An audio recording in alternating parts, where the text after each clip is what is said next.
ماں باپ کی فکر اور سوچ کا اثر بچوں کی زندگی پر پڑتا ہے. اگر نام میں وہ سوچ ہے کہ کوئی ماڈل کا نام رکھیں, کوئی لیٹسٹ نام رکھیں, تو ماڈلوں کے اور لیٹسٹ کے نام تو ویسے ہی ہیں جیسے ان کے کام ہیں. ان کے کام اللہ کی نافرمانی کے ہیں, حضور صلی اللہ علیہ وسلم سے بغاوت ہے ان کی زندگی میں. اگر ہم نے وہ نام رکھے تو بچوں میں وہی آئے گا. پھر ابتدا اور بنیاد وہی سے ہیں. ہاں, سوچ بدلی ہوئی ہے. ایک زمانہ تھا ہمارے یہاں کہ ہمارے یہاں عموماً لڑکوں کے ناموں میں اسماعیل, ابراہیم, موسیٰ, یوسف, یعقوب نبیوں کے نام ہوتے تھے, انبیاء کے نام ہوتے تھے. اکثر پرانے نام ابھی بھی وہی ہیں. پھر صحابہ کی سیرت پڑھی گئی گھروں میں, مسجدوں میں, تو انبیاء کے ساتھ صحابہ کے نام وجود میں آئے. صحابہ رضی اللہ عنہم کے نام عمر, عثمان, علی, زبیر, طلحہ, اس نوعیت کے نام آئے اور ابھی وہ نام ہے معاشرے میں. لیکن اب نئے نام جو معلوم ہوتے ہیں, بچوں سے پوچھتے ہیں تو ایسے نام ہوتے ہیں جن کا کوئی معنی ہی نہیں ہے. لیٹسٹ نام ہے, واٹس ایپ سے اور فیس بک سے آئے ہوئے نام ہیں, اور سوشل میڈیا کے راستے سے آئے ہوئے نام ہیں, انٹرنیٹ سے نکالے ہوئے نام ہیں. تو جب وہ اس لائن کے نام ہیں تو ان بچوں میں وہی صفتیں پیدا ہوگی. حدیث میں تعلیم ہے کہ بچے کا اچھا نام رکھیں. اس لیے حضور پاک صلی اللہ علیہ وسلم نے بعض صحابہ کے نام بدلے. جاہلیت کے جو نام تھے, اسلام قبول کرنے کے بعد حضور صلی اللہ علیہ وسلم نے ان کے نام بدلے. کہ نام کا بھی اثر ہوتا ہے, نام کا اثر ہوتا ہے. دیکھا دیکھی نہ کریں, دیکھا دیکھی نہ کریں, نام کا بڑا اثر ہوتا ہے. اچھے نام رکھیں. اگر وہ ٹھیک ہے خاندان میں 5 ابراہیم ہے, اگر ہم چھٹا ابراہیم رکھ لیں گے تو کیا ہوگا؟ لوگ اگر کوئی نام دیتے ہیں علماء 4-5 نام ان کو کہ بھئی یہ اسماعیل, ابراہیم, موسیٰ, عیسیٰ, فلاں فلاں, تو کہتے ہیں وہ ہمارے چچا زاد بھائی کا نام بھی عیسیٰ ہے, وہ ہمارے ماموں زاد بھائی کا نام ابراہیم ہے. وہ نہ رکھنے کا ایک بہانہ ہوتا ہے. کوئی نیا نام دو, کوئی نیا نام دو. اور نیا نام کیوں مانگ رہے ہیں؟ کہ فکر کچھ بدلی ہوئی ہے. بچے کو نیک بنانے کی نیت نہیں ہے, بچے کو دیندار بنانے کی نیت نہیں ہے, بچے کو مسلمان بنانے کی نیت نہیں ہے, کوئی اور نیت ہے. یہیں سے ابتدا ہوتی ہے, یہیں سے شروعات ہو رہی ہماری. اپنے نام اچھے رکھیں. ہاں, اچھے نام رکھیں. لڑکیوں کے بھی نام اچھے نام رکھیں. ازواج مطہرات کے نام ہیں, بنات طیبات کے نام ہیں, صحابیات کے نام ہیں, اور دیگر جو صالحات کے نام ہیں, جو اچھے نام ہیں, جن کا اچھا معنی نکلتا ہے. ایسے نام اپنے بچوں بچیوں کے رکھیں. یہیں سے شروعات ہو رہی, یہیں سے ابتدا ہو رہی ہے.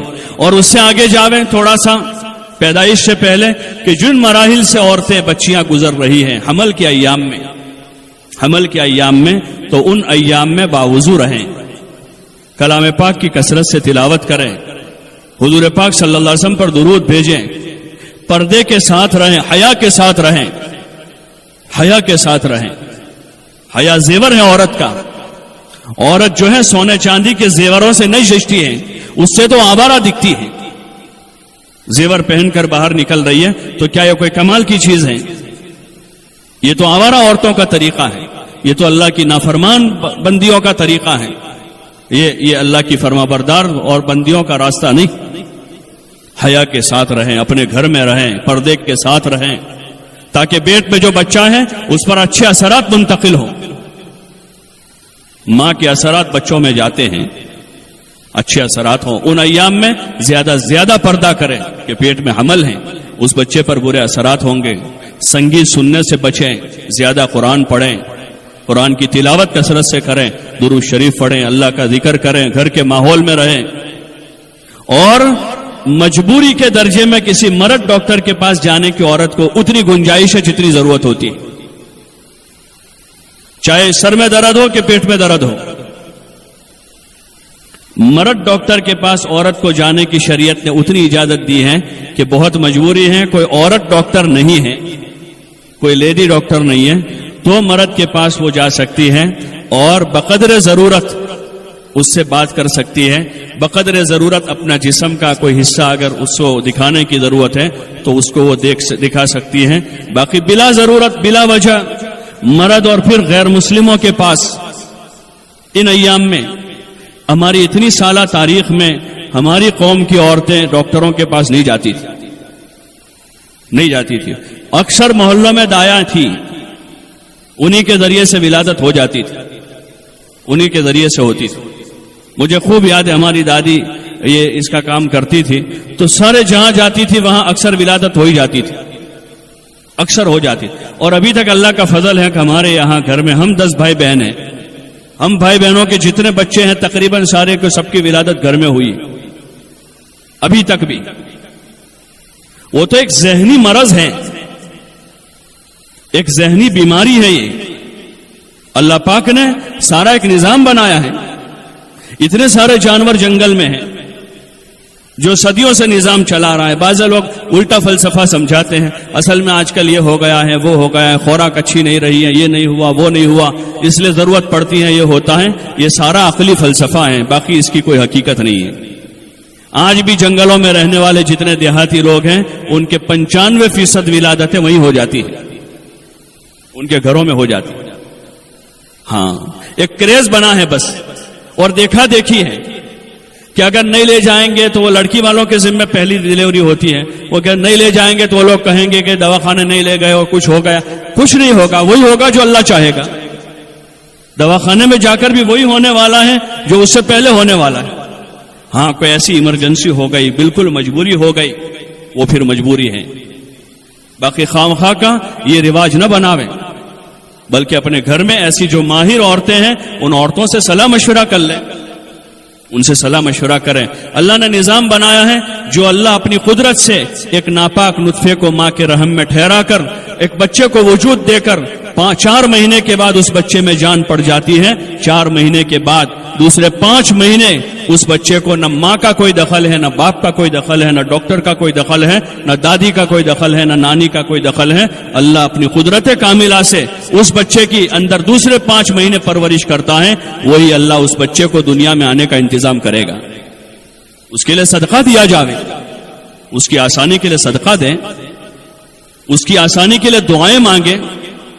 یہ کام تو اللہ کا ہے, اللہ کو اسے دنیا میں لانا ہے, یہ اللہ کا کام ہے. اللہ نے اپنے ذمے لیا ہے, اس کو پیدا کرنا اللہ کے ذمے ہے. لیکن چونکہ پہلے مہینے سے ہی وہاں کے چکر شروع ہو جاتے ہیں, اور وہاں ایک وہ ماحول ہے جس ماحول میں ایسا ذہن تیار کیا جاتا ہے کہ ذہنی اعتبار سے ایک بچی کو اپنے آپ ڈیلیوری کرنے سے اس کو روک دیا جاتا ہے, اس کا ذہن ایسا بنا دیا جاتا ہے.